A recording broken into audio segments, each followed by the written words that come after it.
2026 Ford Bronco Sport 13.2-inch touchscreen tutorial. Hey everyone, my name is Jason Gillette. I do tech tutorials, video walkarounds, and all things automotive. Today we're going to walk you through this screen just so you have a better familiarization of what's going on here. All right, let's get started. So this is the home screen, which means if you press this little home icon, this is what you're going to see anytime that happens. This is our clock. If we do want to change a clock, we just press that button. Instantly the clock settings come up. We can go 24-hour time. We can do auto time updates so that as we move through time zones it updates, which is really nice. And if we go back to the home screen here, you can see this is our stereo.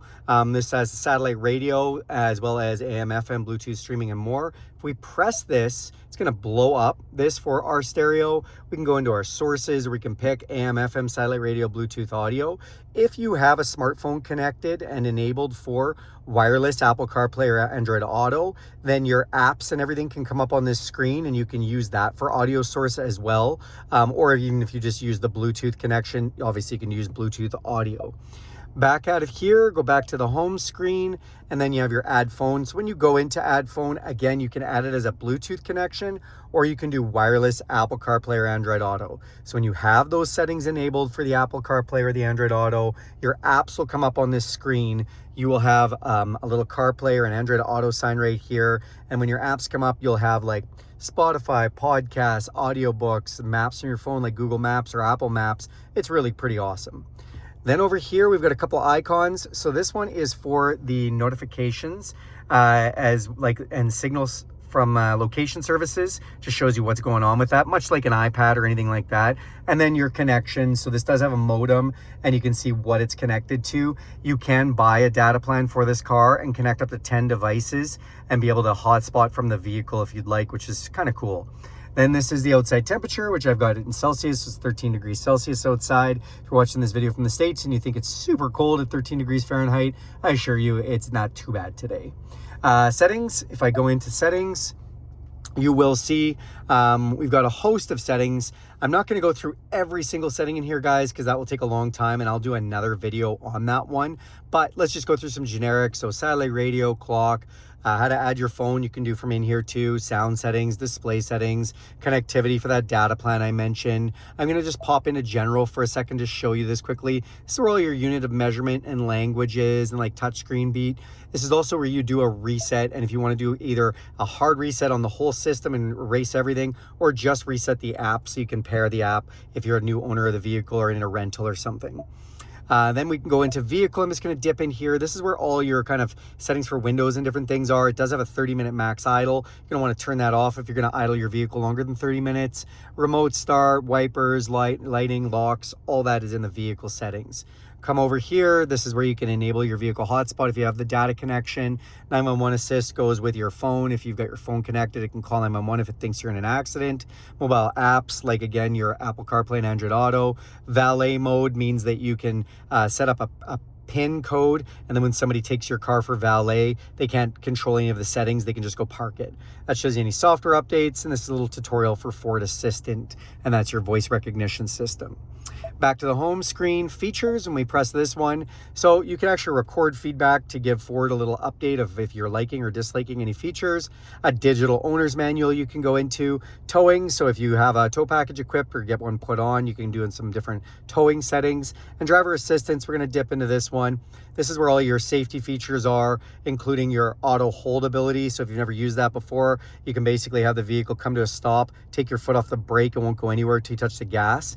The adaptive cruise control, one of my favorite features, with the lane centering, so slow you down with the vehicle in front of you and can semi-autonomously drive the vehicle. And then you do have lane keeping system, pre-collision, camera delay, blind spot system, cross traffic braking, and driver alert. So some nice safety systems in there. Back to the home screen. This is our apps. And when we go into apps, again, mostly this is for Apple CarPlay and Android Auto. However, if you do have a data plan connected to the vehicle, they've added two fun ones. Stingray Karaoke for your carpool karaoke loving fans. But again, you have to have the data connected, or you can watch YouTube videos on here. So you can literally watch my tutorial videos on this 13.2-inch touchscreen display, which is pretty cool. You'll also notice on some of the screens, you have a little side menu here, and this just scrolls you through kind of four things: a trip computer, fuel economy, what's playing on the radio, and what's connected for your phone.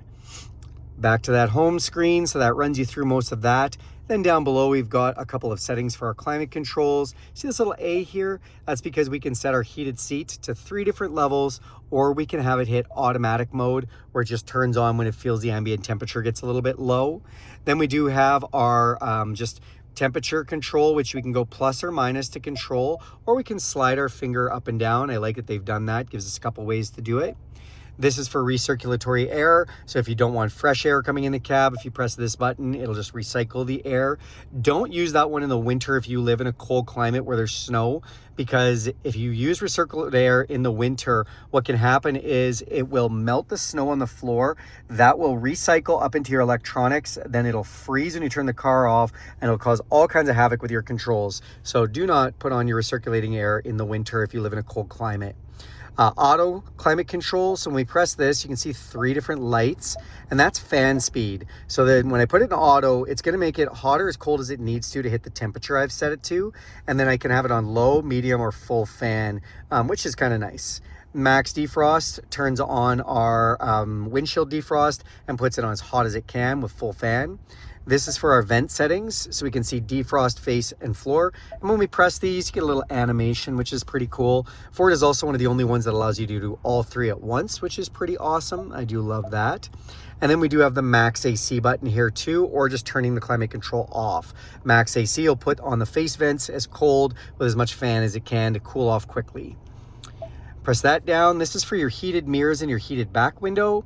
Air conditioning on or off, and then fan speed. Again, we can press the plus or minus buttons like this, or drag our finger up or down, which is nice and handy. And then the same heated seat control for our passenger with that auto climate control as well, which is, again, really nice.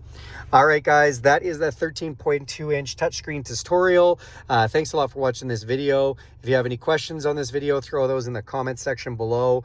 If you love this video, please give it a thumbs up and consider subscribing to this channel. It really helps me out. Also, if you like these videos, hit that bell icon. You'll be notified every time I make a video. Thanks, and have a great day.